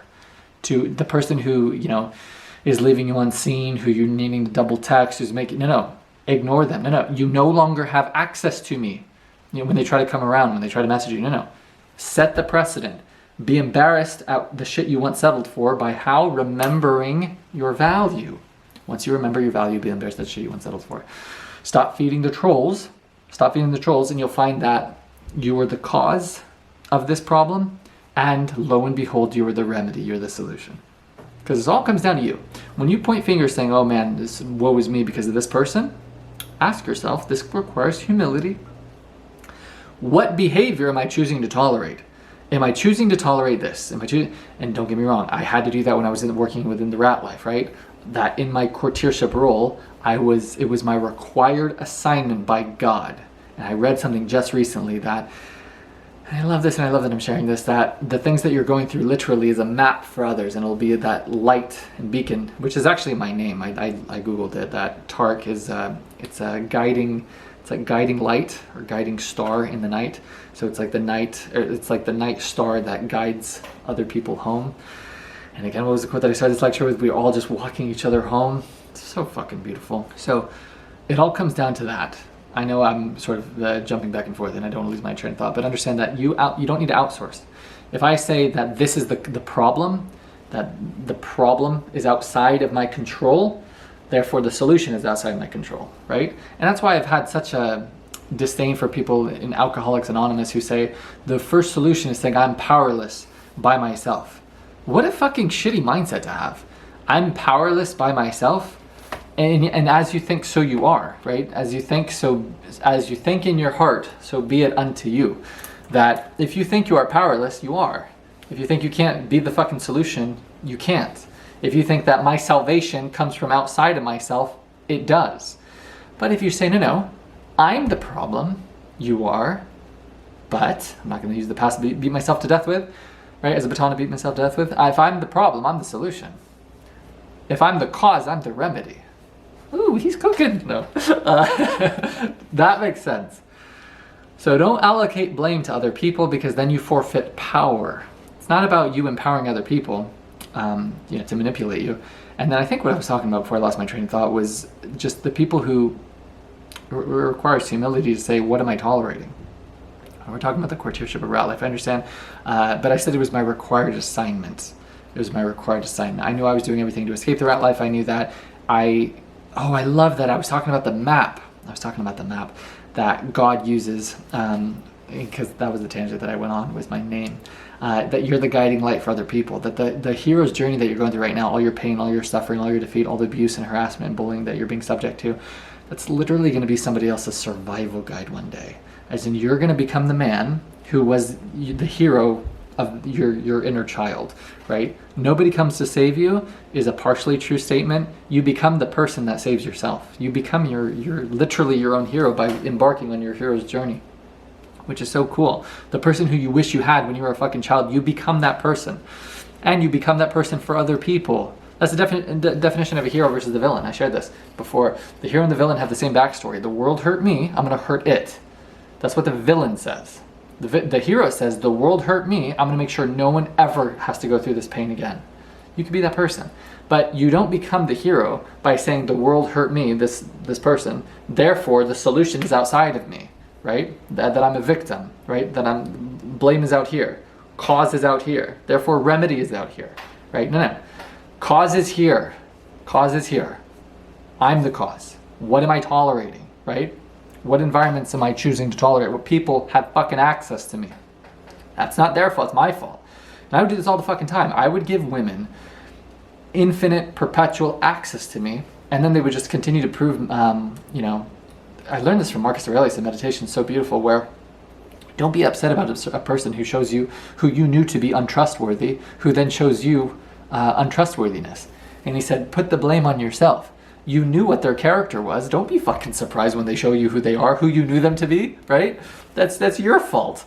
And I would do that with chicks all the time, or it would be done to me, where they would, gaslight me or leave me unseen or, take a long time to reply or whatever. And then I would disregard, and then I would forgive, and I would forget, and they would do it again. And I'd be so upset. And I would say, I fucking hate that you have access to me. Who gave them access to you? How do they have access to you? You. Okay, so I'm the problem. It's not their fault. It's from the framework that I set. I've conditioned their behavior from what I've chosen to tolerate. Okay, humility, not using the past as a baton to beat myself to death with.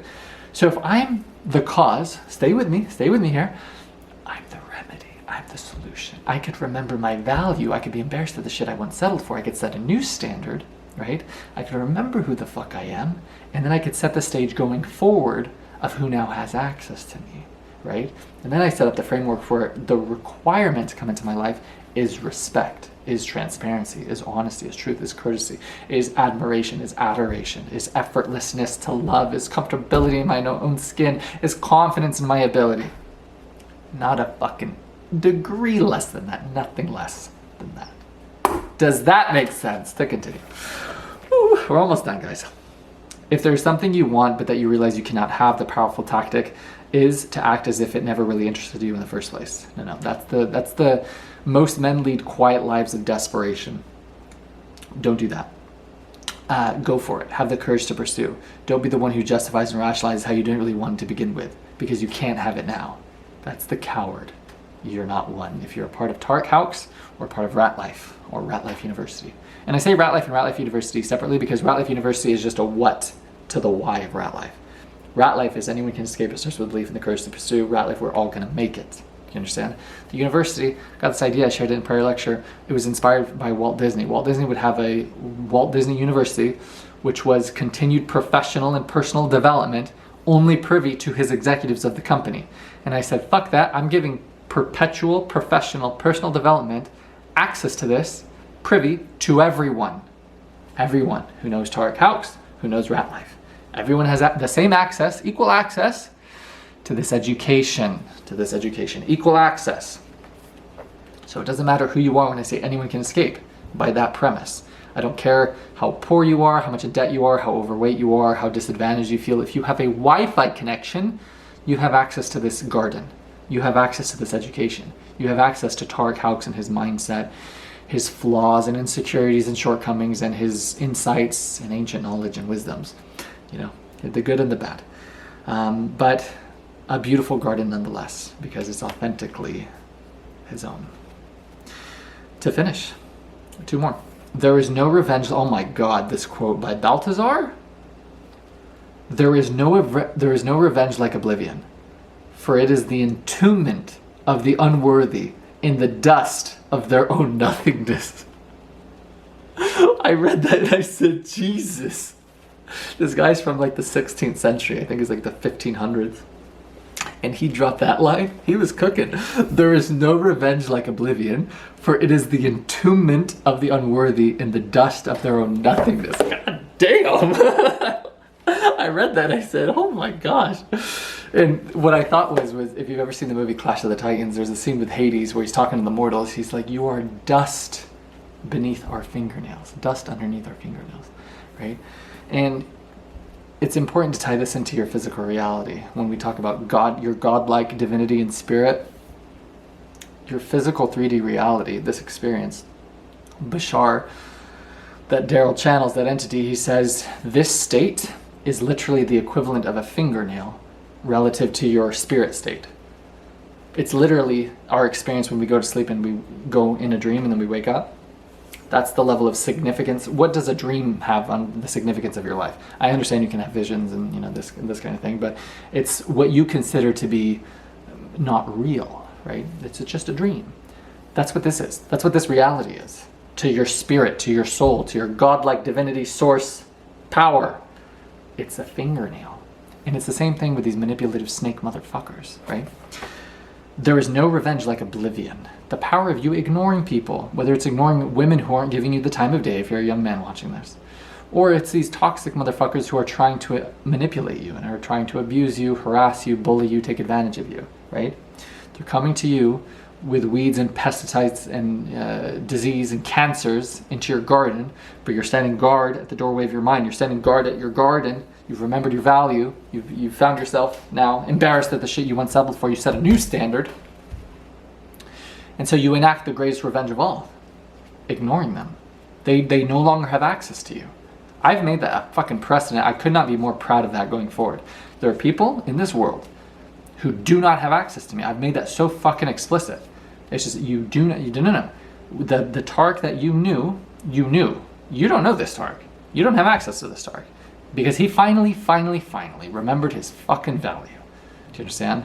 Not the one who tolerated disrespect, not the one who tolerated the manipulation, not the one who because it was his fault. It was his fault that you had access to him so freely, so openly, so, where I was in the vicinity of all your negativity, of all your depression, of all the blood, you bleeding on someone who never cut you, of all your just cowardice. No. Tark's garden doesn't have cowardice. The people who have access to Tark are heroes, right? Heroes in their own right. All it takes for you to be a hero is to enact courage. That's it. To enact courage. The courage to believe in yourself, the courage to be open to new ideas from information that's presented to you. That takes courage, that takes humility, right? That's the people who I want in my life, the ones who have the courage to be walked home, right? It's scary getting to here when we're trying to walk each other home. It's scary to address our trauma, right? It's scary to address all of our insecurities, all of our fears. But motherfucker, those are the people I want to hang out with. I want to hang out with the people who have the courage to go for it, to pursue that, to be walked home, to face their traumas, to not ignore it, to not sweep it under the fucking rug, to not quit. I don't want any of that. I want the people who have the courage to try. Right? To try to make it, to try to find themselves again. I want the people who have the courage to return to the God divinity that's within them, their authentic self. That's the only people I want in my fucking life, not the people who put on these fronts, these masks. That's all just a shouting reflection of their cowardice and their fear. Get the fuck out of my garden, you don't belong here. It's heroes only, period. It's courage, it's love, it's encouragement, it's acceptance, it's let's help each other get better, right? I don't want anything less than that. Fuck, my teeth hurt. All right, last line reversal. One more time, it's so good. I'll say it quick. There is no revenge like oblivion, for it is the entombment of the unworthy in the dust of their own nothingness. Fuck them. Next. They're unworthy. Remember your value. You're not a clearance item. Get the fuck off the rack. Get behind the glass in the showroom where your fine ass belongs. Reversal. Letting what you ignore turn into a cancerous cell, and I put car radio story. Now it's ironic because I have a flat tire right now. My brother's coming on Sunday he's a master technician, automotive genius wizard. It's everything there is to know about cars. Think of him like Dom from Fast and Furious. So he's coming to, maybe I'll help him change the flat tire by putting on the spare that's in my trunk with, the jack and all this. But he's got to take it to his dealership, and then they have tires there, so it's the easiest thing to do for him to do it. But I had car troubles before. Back when I had my beautiful Mustang. I miss that sweet ass Lego mine. If you've ever seen Tenacious D, so good. My Mustang was having problems, this and this, and then there would be something that comes up on the computer, and I would just ignore it. And my brother said, Tarek, cars aren't what they used to be in the 70s and the 80s, where there'd be a problem in it, and then you could just turn the radio up and just ignore it. He said it doesn't work like that. If it comes up on the fucking computer screen, because it's all computerized, you bet it's something you need to fucking address. And so I forget what the last line in there was and why that was relevant. Letting go of what you ignore. Letting what you ignore turn into a cancerous cell. Got it. So you can't just ignore it. So while there's manipulators and serpents and snakes and vipers and rats and weasels, that it's very well warranted, and people, guys or girls, who don't give you the time of day, who make you feel hard to love, uncomfortable in your own skin, and confident being yourself, right? There's the utmost power in ignoring them, because you just remove all the venom from these vipers, from their forked tongue, from their teeth. Is that where the venom comes out? It's very powerful to ignore these motherfuckers, these weeds, these pesticides, these diseases in your garden.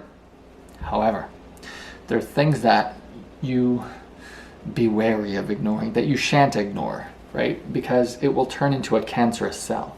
As in, if you just sweep in your problems under a rug and you don't address it, you don't take ownership and responsibility and blame, what do you think is going to happen, man? If you just sweep the fear, the neglect, the cut corners, the I'll do it tomorrow, what do you think your life is going to look like? If you're not on the way, right, to your goal, it might as well be 5 years from now and you'll be in the same fucking place. That's a quote from Greg Plitt. So there are things that, the quote from Grant Cardone, the best way to kill fear is to starve it of time. If you're constantly sweeping something under the rug and you're procrastinating it, you're not eating the frog, the book from Brian Tracy, and that fear will perpetuate and it'll grow bigger and bigger and bigger like a cancer. And you'll find that the video will cut off. You'll find that the problem will grow bigger and bigger than it would have if you just addressed it right away. My teeth, perfect example. Had I went to the dentist 15 years ago, or 14, or 13, or 12, or 11, 10, 11, maybe I wouldn't have had this excruciating experience. Maybe this was a needed thing for me to go through. I was like, hey, Tarek, this is what you deserve for pushing this off for so long. So now you have to endure all of this fucking pain, so you'll learn the lesson and you'll never do it again. And it's fascinating that life will push you to the point where it'll force action. As in, I wasn't going to book a dentist appointment, and then it got so unbearable, so excruciating that I said, okay, I'll do it next week. Like I booked an appointment for the following week. And then God said, he's not doing it. And he's like, and again, I got interrupted. And so he had to push the pain even more. He's okay, I'll go tomorrow. You know what I'm saying? Life is the same way. If you're putting something on the back burner, right? Your window of opportunity that's fucking right now, and you're choosing not to pursue your dream, your goal, your passion, your vision out of fear, out of cowardice, right? The only thing that's going to happen is you're going to live a life of quiet desperation. That window of opportunity is going to close. You're going to be like that motherfucker who, it's a powerful tactic for you to shortchange and diminish and say, oh, I didn't really want it in the first place. Bullshit, right? And you could lie to everybody else, but you're going to be the person looking yourself in the mirror saying, wow, I wish I would have had the courage to go up to my dream person or told that person how I felt about them. Wow, I wish I would have apologized. Wow, I wish I would have, done that physical transformation. Wow, I wish I would have started that business. I wish I would have quit my job and tried to travel. I wish I would have had the courage to pursue, because now I'm living a life with a partner I don't like, in a place I don't want to live, and I fucking hate my life, and I'm so trapped in the rat life and I'm stuck. And then I'm going to grow bitter and resentful and project and bleed onto the fucking world. And you're going to be a spectator for the rest of your life, shit talking on people who are actually trying, who actually have the courage to pursue, the fucking heroes, right? Or have the courage to try to fail, who are just trying to, make it home, right? and you're going to shit on them. You're going to find yourself bitter and resentful on the people who are just trying to make it home because you were too much of a pussy to continue on the path. Because you took this exit. Because here was failure and you're like, okay, I'm done and I'm going to quit. Because you were too much of a coward to continue to try again. Because you were too much of a coward to ignore people, to cut them off, to let them go, to walk away, right? So the whole premise of this, dude, is courage. To enact courage, to forego cowardice, to be the fucking hero of your story, to not be a victim, to not be a villain, to not allocate cause and blame, and therefore remedy, solution, salvation. No, I'm the cause. I'm the blame. It's my fault. It's not self-degradating. It's empowering. Why? Because then I'm the solution. Then I'm the remedy. Then I'm the salvation. With the help of God. That's it. That's it. We're done. Class dismissed. Get out of here. Get out of here. You got things to do. All right. That's law number 36, I believe. Disdain things you cannot have. Ignoring them is the best revenge. It is the only revenge. Success is the only revenge. Ignoring people, focusing on yourself. Focusing on yourself. Focusing on you ascending in your levels of consciousness. You growing with your relationship with God. With your godlike divinity that's within you. You growing in your intellectual capacity and wisdom. You growing in your, you'll find that you'll grow financially just as a result. And I'm under the belief of that. I believe that this year is going to be very financially, in years to come, advantageous just from a new energy and abundant state that I'm operating in. No longer operating in lack.